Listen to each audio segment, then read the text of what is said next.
This episode of the 2020 Kincardine Fall Fair is brought to you by Kincardine Farmers Market, Matchett Financial Services, Teeswater Concrete, Tiverton.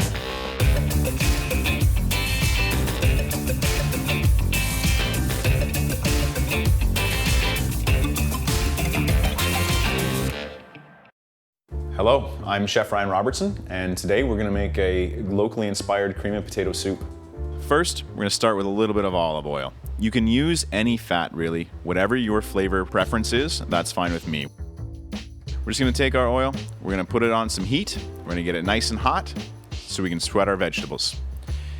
Here we have diced some onion, some carrot, and some celery. We've made a classic French mirepoix. It's 50% onion, 25% carrot, and 25% celery.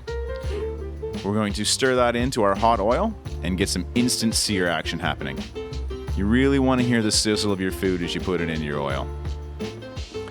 We're going to return this back to the stove after I give it a quick stir here, just so we keep the heat up on this pot. We're going to saute those vegetables, basically just until the onions get to go clear. Then we're going to add our leeks. The leek is basically a giant green onion, except it's a lot more fibrous. You're only going to be able to use the parts that are closer to the lighter colored end of the leek, but it adds a really, really wonderful flavor.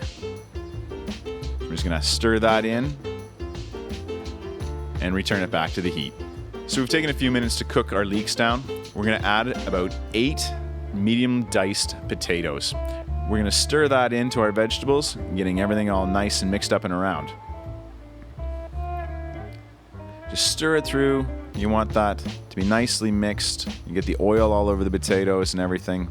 At this point, we're going to add some salt and some pepper and a little herb de Provence, just for a little bit of flavor into our soup. Give it kind of a country French flavor. Of course, it wouldn't be a cream soup without cream. You, of course, do not have to use 35% whipping cream yourself. It does, however, give a really nice flavor and mouthfeel. A person would go broke cooking with just 35% whipping cream, so we're going to add in some milk. I use about half and half milk to cream ratio, and I find that gives a good flavor and mouthfeel, but still makes it affordable enough to feed my family. There's about a liter of dairy in this, but the important thing here is you want to make sure your potatoes are just covered. We're going to use the starches from the potatoes themselves as the thickening agent in this soup. We'll return to the heat and simmer it away until the potatoes are tender. And here we are. Nice, tender, beautiful potato leek soup.